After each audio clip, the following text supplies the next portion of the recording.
नमस्कार, R P किचनमध्ये आपलं स्वागत आहे. तर मी आज बाजरीच्या पिठाचे रेसिपी बनवणार आहे. तर एकदम थंडी स्पेशल अशी रेसिपी आहे. इथे 1 कप भरून मी बाजरीचं पीठ घेतलं होतं. 2 चमचे बेसन घेतले आणि 4 चमचे गव्हाचं पीठ घेतलेलं आहे. आता हे सर्व पीठ एकत्र करून घ्यायचे. चवीनुसार मीठ टाकायचे. आता 2 चमचे तीळ टाकले. धने जिरे पावडर टाकायचे. हळद टाकायची अर्धा चमचा. लसूण पेस्ट टाकलेली आहे मी अर्धा चमचा. आता थोडीशी कोथिंबीर टाकून घ्यायची, बारीक कट केलेली. आता इथं मी हिरवी मिरचीची पेस्ट टाकली. तुम्हाला माझा व्हिडिओ थोडा जरी आवडला असेल तर प्लीज व्हिडिओला लाईक करा, चॅनलला सबस्क्राईब करा. सबस्क्राईब केल्यानंतर बेल आयकॉन प्रेस करायला विसरू नका. ऑलवर क्लिक करा म्हणजे माझ्या प्रत्येक व्हिडिओचे नोटिफिकेशन सगळ्यात आधी तुम्हाला येईल. हाईप या ऑप्शनवर क्लिक करून जे काही पॉईंट्स असतील ते द्यायला मात्र विसरू नका. तुमचे एक लाईक, एक सबस्क्राईब आणि या हाईपचे पॉईंट माझ्यासाठी खूप महत्त्वाचे आहेत. आणि छानशी कमेंट करा. चला रेसिपीकडे वळूया. आता याच पिठामध्ये मिरची टाकायची, थोडीशी बारीक कट करून. थोडीशीच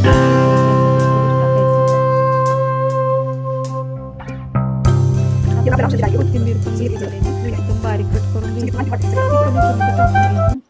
जास्त कोथिंबीर असल्यास या रेसिपीला चव येते. अर्धा चमचा ओवा घेतलेला आहे, ती पण अशा पद्धतीने हातावर चोळून टाकलाय मी. आता ही कोथिंबीर आणि मेथीची भाजी टाकलेली आहे. आता सर्व एकत्र करून घ्यायचे. आता थोडं थोडं पाणी घालून पीठ मळून घ्यायचे. जास्त पातळ करायचं नाही कारण बाजरीचं पीठ असल्यामुळे थोडंसं घट्टच ठेवायचं. लाटताना आपल्याला त्रास होत नाही.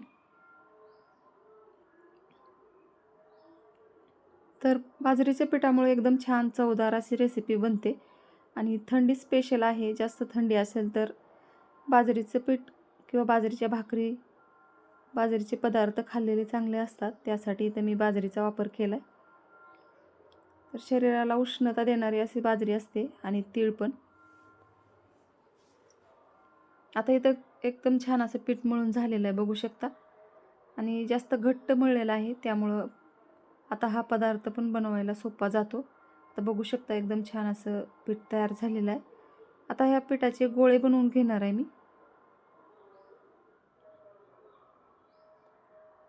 तर एकसारखे गोळे बनवण्यासाठी मी अशा पद्धतीनं पीठ बाजूबाजूला करून घेणार आहे. तर मोठ्या सुपारी एवढे असे गोळे बनवून घेतलेत मी. असं गोलाकार करून चपटे करून घ्यायचे अशा पद्धतीने.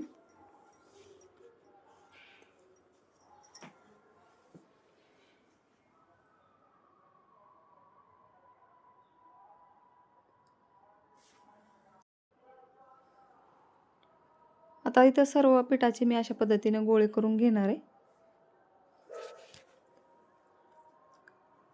आता इथं तयार झालेले आहेत. मी आता पुरीची मशीन घेणार आहे आणि इथं मेनकापड घेतलेला आहे अशा पद्धतीचं. याला तेल लावून घ्यायचे आणि याच्यावर आपल्याला पुऱ्या बनवून घ्यायच्या. आता इथं तेल लावून घेतलेलं आहे. एक एक गोळा याच्यावर ठेवून पुरी बनवून घ्यायची.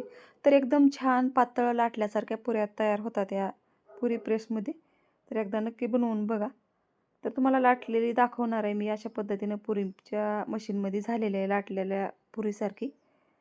अशाच पद्धतीने मी सर्व पुऱ्या बनवून घेणार आहे आणि झटपट होतात अशा पद्धतीने बनवलेस. जेवढी पातळ पाहिजे तेवढं असं 2 वेळेस किंवा 3 वेळेस दाबलं तर आणखीन पातळ होते. तर अशा पद्धतीनं मी पुऱ्या बनवून घेणार आहे. आता इथं गॅसवर कढई ठेवली, तेल गरम होण्यासाठी टाकले. आता तेल एकदम गरम करून घ्यायचे.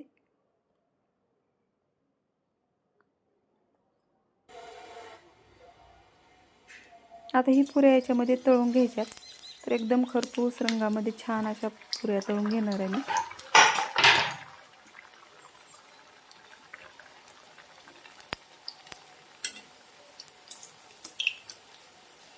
तर ही पुऱ्या तुम्हाला जर प्रवासात न्यायच्या असल्या तर 8 ते 10 दिवस अशा पद्धतीनं टिकतात. खमंग अशा तळून घ्यायच्या, त्यामुळे जास्त दिवस टिकतात. तर बघू शकता एकदम छान असे पुरी तयार झालेले. अशाच पद्धतीने मी सर्व पुऱ्या तळून घेणार आहे.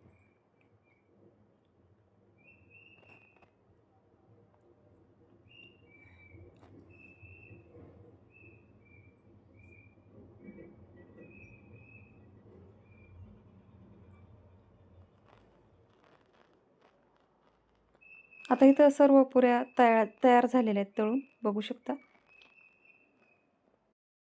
तर बघू शकता एकदम छान रंग आलेला आहे पुरीचा आणि खायला पण एकदम खमंग अशा पुऱ्या तयार झालेल्या आहेत.